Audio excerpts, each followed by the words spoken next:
son normas antitécnicas, Pedro, que simplemente generan más rigidez en la contratación. El congresista Alfredo Pariona Sinche, integrante de la bancada socialista, presentó una propuesta de reforma constitucional. ¿Qué propone el congresista Pariona? Él propone modificar el artículo 25 de la Constitución Política del Perú. ¿Qué cosa? ¿Cambio en la Constitución? ¿Qué exactamente quiere? La iniciativa del congresista Pariona plantea reducir la jornada laboral para madres y padres que, tras el fallecimiento de su pareja, asuman en solitario la crianza de un hijo menor de edad en situación de orfandad. Repito, el congresista Pariona, integrante de la bancada socialista, presentó una propuesta de reforma constitucional para modificar el artículo 25 de la Constitución en la que plantea reducir la jornada laboral para madres y padres que, tras el fallecimiento de su pareja, asuman en solitario la crianza de un hijo menor de edad en situación de orfandad.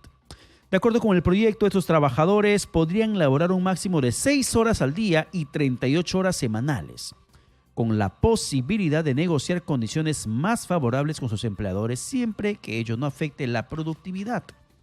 La medida pretende priorizar el bienestar del menor y reforzar el principio del interés superior del niño. El proyecto de ley, además, resalta la importancia del principio del interés superior del niño, argumentando que el Estado debe garantizar un entorno adecuado para su desarrollo integral. En ese sentido, se plantea la necesidad de que los menores tengan una presencia razonable de al menos uno de sus padres en su vida diaria.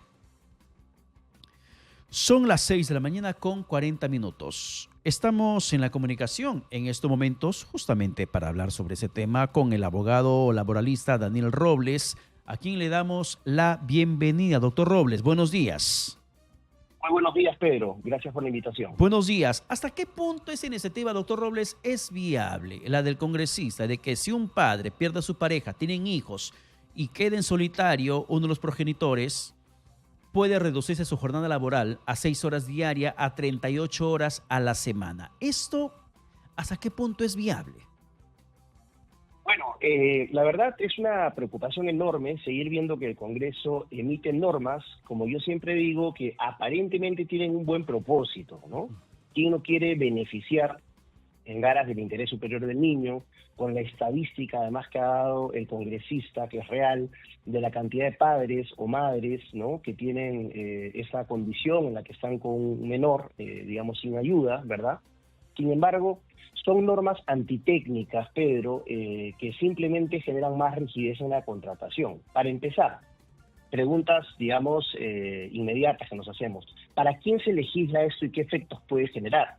Lo primero que yo quiero recordar al congresista, ¿no?, a nuestros oyentes, es que en el Perú tenemos menos del 20 y tantos % de trabajadores formales. Es decir, no más del 20 y tantos % tiene el privilegio de estar en una planilla laboral. Entonces, para empezar, no estamos legislando para casi el 80% de la población que también está en esta situación que describe el congresista. Las normas deben estar orientadas a fomentar que la gente o la informalidad, ¿verdad?, los trabajadores que están en la informalidad, los empleadores que están en la informalidad, más bien entren a la formalidad, sea atractiva la formalidad, sea atractiva la contratación. Este tipo de normas lo que generan lamentablemente son, de alguna manera, desincentivos en el empleador a contratar, ¿no? En la práctica se ha visto que este tipo de proyectos de leyes o normas, mejor dicho, finalmente lo que hacen es que de repente el empleador diga, bueno, no voy a contratar a personas o trabajadores que tengan hijos menores, O sea, ¿no? precarizaría mucho más la estabilidad laboral que de por sí es precaria en el país. Correcto, correcto. Se pretende proteger algo, pero con una norma antitécnica genera el efecto absolutamente contrario. Por ejemplo, Pedro, esta ley o este proyecto no menciona qué pasa con el sueldo. Dice, ¿no?, automáticamente si caes en un supuesto, ¿no?, de viudez, por ejemplo, y tienes un hijo menor, pasas a trabajar 6 horas en vez de 8, ¿no es cierto? Pero ¿qué pasa con el sueldo? El sueldo se mantiene. Por lógica, la contraprestación tendría que reducirse, pero digamos, el proyecto de ley no menciona nada en lo absoluto. Por otro lado, este proyecto te compara, digamos, con países como Alemania, Suecia, en donde efectivamente la reducción de la jornada ha mostrado efectos positivos en la productividad. Todos sabemos, porque hay muchos estudios, que la productividad es una necesidad alarmante, imperante en el país. Necesitamos más productividad, ¿no?, para el crecimiento del PBI, etcétera. Entonces, con este tipo de medidas, con trabajadores que van a pasar de laborar de 8 horas a 6 horas, probablemente estamos generando el efecto contrario. ¿Por qué funciona en Alemania? Porque en Alemania tenemos un grado de formalidad laboral, o sea, no hay 20%, estamos hablando casi del 100% de trabajadores en la formalidad. Consecuentemente, son personas, digamos, que además están en un marco legal en donde hay subvención del Estado para ese tipo de situaciones. Y doctor ¿Qué Robles, va a pasar con ese trabajador? Solo esto, mira, ¿qué va a pasar con ese trabajador que tiene 6 horas? Lo más probable es que va a no necesariamente cuidar a su menor hijo. Va a buscar otro trabajo en las horas que le quedan libres, probablemente un part-time o otro tipo de labor, para poder tener más ingresos, lo cual es absolutamente razonable. claro que sí, pero por otra parte, en lo que usted nos acaba de mencionar, siempre hacemos la comparación de lo que hacen otros países. En el derecho comparado, a nivel internacional en el aspecto laboral, ¿existen países que aplican ese tipo de norma, como el que propone el congresista Pariona, de reducir a 6 horas la jornada laboral a consecuencia de una viudez para tener a tu hijo exclusivamente? ¿Existen experiencias similares? Sí, de hecho, mencionaba Alemania, Europa, ¿no?, incluso con rangos de hora menores, porque digamos podría ser hasta 4 horas, pero la lógica de que esto funcione y tenga efectos de productividad, decía, es que se den en un contexto de formalidad laboral en el país, mayoritaria.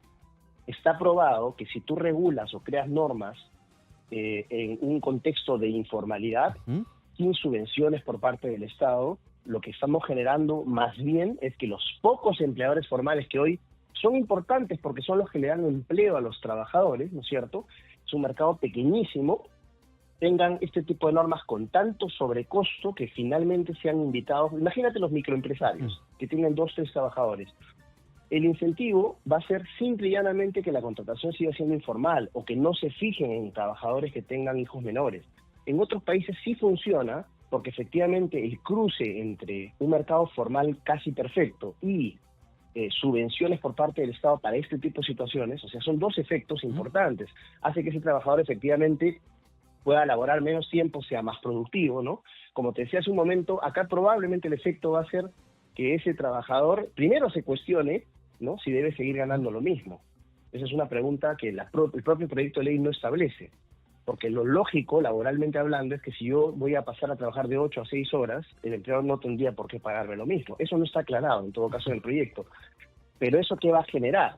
Como decía yo, un desincentivo en la contratación, una afectación a este tipo de trabajadores para no ser atractivos al momento de contratar, lo cual no es lo que se quería proteger inicialmente. ¿Ya? Y tercero, lo más probable es, ¿qué me garantiza? Porque la ley no puede obligarme a cuidar a mis hijos. ¿Qué me garantiza que esos trabajadores efectivamente van a cuidar a sus hijos en esas 2 horas que están dejando de laborar? ¿Y hacia dónde tendría que ir, doctor Robles, perdone, y hacia dónde tendría que ir la regulación laboral en el país?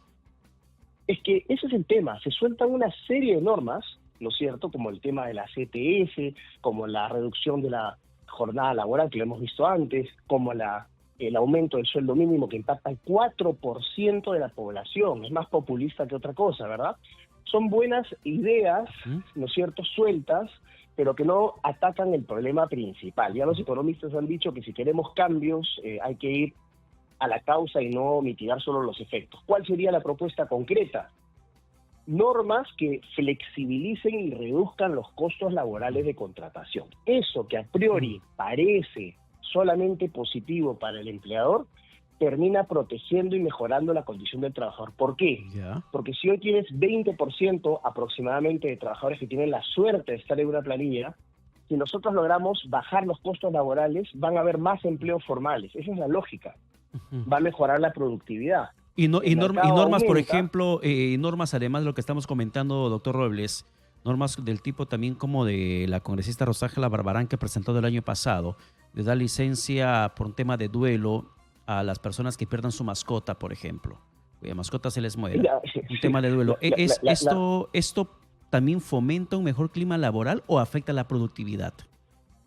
Lo que pasa es que me parece que hay un orden. ¿no? Justo hablábamos de por qué funciona en Alemania y por qué acá no. O sea, no creo que estén mal estas iniciativas. Son normas mal dadas y antitécnicas. Podemos revisar una por una, pero la intención detrás es positiva, ¿no? Generar, digamos, un mejor clima. Pero esa es la prioridad en un país en donde solamente, insisto, 20% de personas están en una planilla. O sea, cada vez que me sacan estas normas que estamos conversando, ¿para quién las regulas? Las estás regulando para ese 20%. ¿Eso es el objetivo de una política laboral en el país? ¿O más bien llegar a ese 80% que no tiene derechos mínimos? Estamos hablando de una licencia por el fallecimiento de una mascota, lo cual es absolutamente respetable, pero para ese 20%, ¿qué pasa con el 80%? ¿Por qué seguimos haciendo una legislación tan elitista, verdad? Si lo que realmente queremos es alcanzar los beneficios laborales a más trabajadores, como te decía al inicio, para mí las normas tienen que estar orientadas a una política de reducción y menos rigidez de costos laborales. Doctor Invitar Robles, a los informales, ¿no? A la formalidad. tendría que ser justamente ese el foco de atención para poder Correcto. ampliar la formalidad laboral en el país. Muchísimas gracias por la comunicación alcanzada, doctor Robles. Que tenga buen día. Encantado. Igualmente. Muy Bien. buenos días.